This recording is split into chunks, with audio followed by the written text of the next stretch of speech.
এই হাদিসটা শোনেন, নবী সাল্লাল্লাহু আলাইহি ওয়াসাল্লাম একদিন ঘুম থেকে উঠলেন ভয়ে পেয়ে, আতঙ্কিত হয়ে। নবীজি ভয়ে পেয়ে আতঙ্কিত হয়ে ঘুম থেকে উঠে বলছেন লা ইলাহা ইল্লাল্লাহ, লা ইলাহা ইল্লাল্লাহ। তার স্ত্রী পাশে যিনি শুয়ে আছেন তিনি বলছেন নবী সাল্লাল্লাহু আলাইহি ওয়াসাল্লাম বলছেন ওয়াইলুল লিল আরব, ওয়াইলুল লিল আরব মিন শাররি কদ ইখতারাব। আরব জাতির জন্য ধ্বংস, আরব জাতির জন্য ধ্বংস। কি ভয়ঙ্কর ফিতনা ধেয়ে আসছে ওদের দিকে, কি ভয়ঙ্কর ফিতনা ধেয়ে আসছে।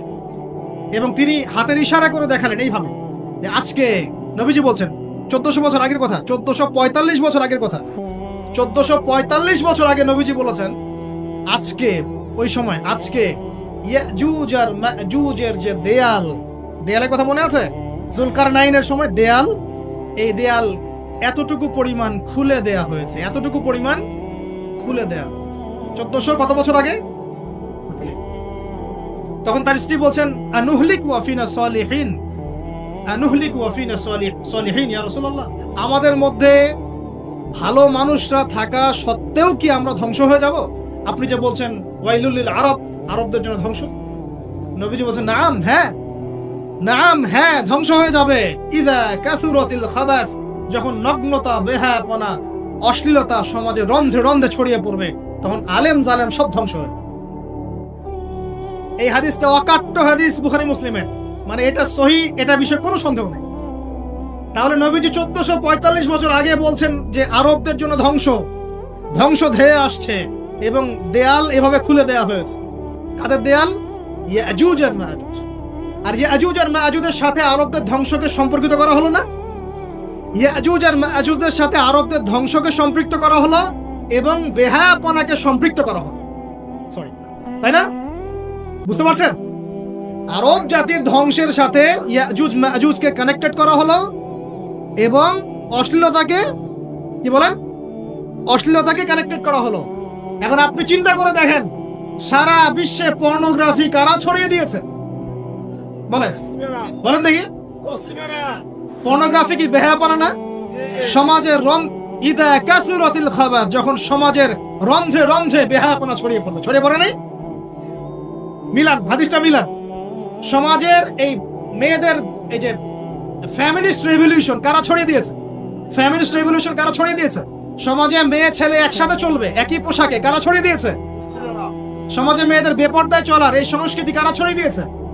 মাদক আর সুদের সংস্কৃতি কারা ছড়িয়ে দিয়েছে? সবচেয়ে বড় কথা, free sex, open sex, free sex, জেনা, ব্যভিচার, পর্নোগ্রাফি, এগুলো কারা ছড়িয়ে দিয়েছে? এটাই ওই যে খুলে দেয়া হয়েছে। এটা আমার ব্যাখ্যা, এটা আমার বুঝ। পৃথিবীর এমন কোন রাষ্ট্র বাকি রাখে নাই তারা এগুলো ছড়াতে, এমন কোন রাষ্ট্র বাকি নেই। তাহলে সব জায়গায় ছড়িয়ে পড়বে না ইয়াজুজ মাজুজের ফিতনা? ছড়িয়ে পড়েছে। পুরো বিশ্বের ক্ষমতা একসময় মুসলিমদের হাতে ছিল, এখন আছে কি? পুরো বিশ্বের অর্থনৈতিক চালিকা শক্তি একসময় মুসলিমদের হাতে ছিল, এখন কি আছে? পুরো বিশ্বের আপনার বিজ্ঞান প্রযুক্তি বলেন, সামরিক বিষয়গুলো বলেন, সেনাবাহিনী বলেন, হ্যাঁ, রাষ্ট্রীয় কাঠামো বলেন, খেলাফা বলেন, যত বড় বড় কথা শব্দগুলো, এগুলো একসময় মুসলিমদের হাতে ছিল। কাদের হাতে ছিল? এখন কি পুরো বিশ্বের কন্ট্রোল মুসলিমদের হাতে আছে? পুরো বিশ্বের অর্থনৈতিক কন্ট্রোল আছে?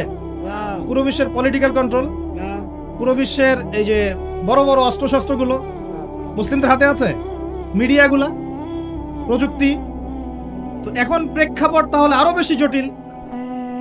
তার উপরে আবার সামাজিক ফিতনা আছে, বেপর্দার ফিতনা আছে, সমকামিতা আছে, পর্নোগ্রাফি আছে, জুয়া আছে, কিশোর গ্যাং আছে, মাদকাসক্তের সয়লাভ আছে, বেপর্দা নারীদের সয়লাভ আছে না? মিডিয়ার প্রোপাগান্ডা আছে, জুলুম আছে, কত কি আছে। এই সবকিছু মিলায় এই যুগে তো চলা আরো কঠিন কিনা? এই যুগে চ্যালেঞ্জটা আরো কঠিন কিনা? এজন্যই এরকম একটা যুগের কথা বলে নবী সাল্লাল্লাহু আলাইহি ওয়াসাল্লাম সুসংবাদ দিয়েছেন আমাদের। কি সুসংবাদ? নবীজি বলছেন ইন্না মিন ওয়ারাকুম জামানা সাবরিন, বলেন সাল্লাল্লাহু আলাইহি ওয়াসাল্লাম, তোমাদের সামনে একটা কঠিন সময় আসছে, কঠিন সময়। উদাহরণ দিতে গিয়ে নবীজি বলছেন সময়টা এমন কঠিন যে হাতের মধ্যে আগুন ধরাটা যতটা কঠিন, হাতে ঈমান ধরে রাখা অত কঠিন হবে। আগুন ধরা কঠিন না সহজ? আগুন ধরা কঠিন না সহজ? নিঃসন্দেহে কঠিন। তাহলে ঈমান ধরে রাখাটাও হবে ওই রকম কঠিন। তার মানে বুঝতে পারছি এখন আমরা যারা ঈমান নিয়ে চলাফেরা করার দাবি করছি কিন্তু ওই রকম হিট ফিল করছি না, তাহলে ঈমানও সমস্যা নাকি? আচ্ছা, নবীজি বলছে সুসংবাদ হচ্ছে ওই জামানাতে যদি তোমরা আমার সুন্নতের উপরে অটল থাকতে পারো, ভালো করে শোনেন দিনী ভাইরা, ওইরকম ফিতনাময় পরিবেশে কঠিন জামানায় যদি তোমরা আমার সুন্নত আমার আদর্শের উপরে অটল থাকতে পারো, আল্লাহ পাক তোমাদেরকে 50 জন শহীদ সাহাবীর নেকি দিবে। তাহলে আমাদের তো পথ পেয়ে গেলাম, আমরা কি এই সমাজ থেকে এখন পালিয়ে যাব না এখানে থেকেই পরিবর্তনের চেষ্টা করব? কোনটা? ব্যাস আমাদের কাজও পেয়ে গেলাম। এখন এই পুরো কাজ নিজে আমল করা, দিন শেখা, পরিবার, সমাজ, দিনের দাওয়াত, এই সব কিছুকে একসাথে রেখে সামনে রেখে মোটামুটি ভাবে 5টা কাজ আমাদেরকে করতে হবে। রাজি আছেন ইনশাআল্লাহ? এই 5টা হচ্ছে আলোচনার মূল বিষয়। 1 নাম্বার, কথা বললে ভাই অনেক কথা বলা যায়, মোটা দাগে 5টা আমাদের কর্তব্য এখন আল্লাহ পাক আমাদের সবাইকে করার তৌফিক দান করুন। 1 নাম্বার হচ্ছে দুনিয়ায় সফল হতে, পরকালে আল্লাহর রেজামন্দি হাসিল করতে এবং দ্বীন ইসলামকে আল্লাহর জমিনে বিজয়ী করতে সর্বপ্রথম আমাদের ঐক্যবদ্ধভাবে যে কাজটা করতে হবে সেটা হলো আল্লাহর দ্বীনের জ্ঞান শিখা, আল্লাহর দ্বীনের ইলম অর্জন করা। একদম মুখস্থ করে নেন আজকের লেকচার। কি অর্জন করা? ইলম অর্জন করা, দ্বীনি ইলম অর্জন করা। আপনি দুনিয়াবি ইলমে ডক্টর, ইঞ্জিনিয়ার, পাইলট, ব্যারিস্টার, জজ যাই হন, দ্বীনি ইলম অর্জন করতে হবে। আপনি যেই হন না কেন, যে কেউ হন না কেন, দ্বীনি ইলম আপনাকে অর্জন করতে হবে। কতটুকু অর্জন করতে হবে? কতটুকু? যতটুকু অর্জন করলে আমি শিরক চিনতে পারি, তাওহীদ চিনতে পারি, আমি সুন্নাত চিনতে পারি, বেদাত চিনতে পারি, আমি হালাল চিনতে পারি, হারাম চিনতে পারি, আমি হক চিনতে পারি, বাতিল চিনতে পারি, আমি ঈমান ভঙ্গের কারণ জানতে পারি, আমি ওযু, গোসল, নামাজ, ইকামত, কালিমা, আমাদের এই যে বুনিয়াদী শিক্ষা, দ্বীন ইসলামের বুনিয়াদী শিক্ষা আমাকে অর্জন করতেই হবে। রাজি আছেন ইনশাআল্লাহ? বাংলাদেশের বহু মানুষ নামাজ ঠিক মতো পড়তে জানেন, বহু মানুষ ওযু করতে জানেন, বহু মানুষ ইস্তেনজাও করতে জানেন, আর বহু মানুষ কোরআন তেলাওয়াতও করতে জানেন। কোরআন তেলাওয়াত বিশুদ্ধ করে না শিখলে আপনি আজান দিতে পারবেন না, ইকামত দিতে পারবেন না, আপনি নামাজে দাঁড়িয়ে আল্লাহু আকবার বলে সানা পড়তে, সূরা ফাতিহা পড়তে, আরেকটা সূরা মেলাতে, রুকুর তাসবিহ, সিজদার তাসবিহ, তাশাহুদ, দুরুদ, মাসুরা এগুলো শুদ্ধ করে পড়তে পারবেন না। আর শুদ্ধ করে যদি না পড়েন অর্থ বিকৃত হয়ে যাবে প্রচুর। মানে আমরা তো নামাজকে কি যে বানিয়ে ফেলেছি, আল্লাহ মাফ করুন, সুবহানাল্লাহ। মানে নতুন নতুন কত শব্দ বের করে ফেলেছি নামাজের মধ্যে। একটু অর্থের পার্থক্যের কারণে ঈমান কুফরের মতো অবস্থা চলে আসতে পারে। বিশুদ্ধ করে তাজবিদ সহকারে কোরআন তেলাওয়াত করা শিখতে হবে প্রথমে। আপনাকে মাদ্রাসায় যেতে হলে যাবেন, মক্তবে যেতে হলে যাবেন, প্রয়োজনে টিচারকে বাসায় নিয়ে এসে যদি পড়তে পারেন পড়েন, যেভাবে হোক আপনাকে কোরআন তেলাওয়াত শিখতেই হবে। আল্লাহ পাক তৌফিক দান।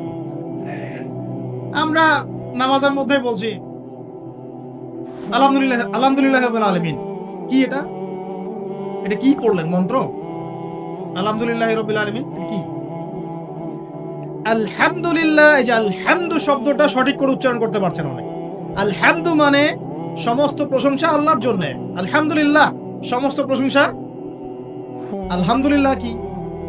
আলহামদুলিল্লাহ মানে সমস্ত নিন্দা আল্লাহর জন্য। নাউযুবিল্লাহ। আমার কথা কি বিশ্বাস করছেন না? ওলামায়ে কেরামকে জিজ্ঞাসা করেন।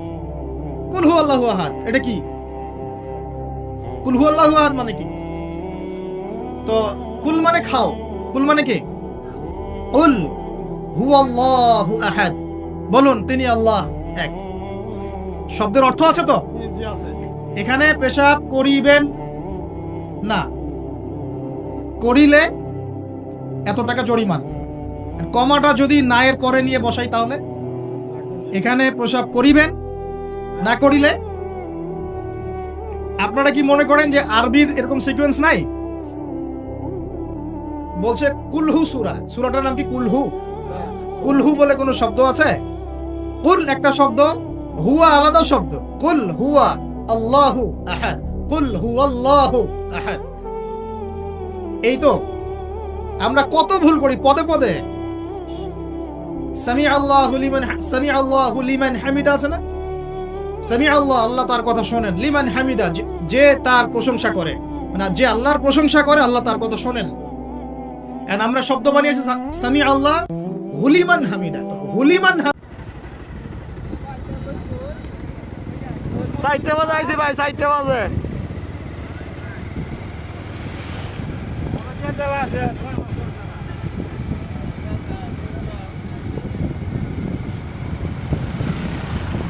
পাম্পে তেল নাই, এক পুরা গাড়ি 1000।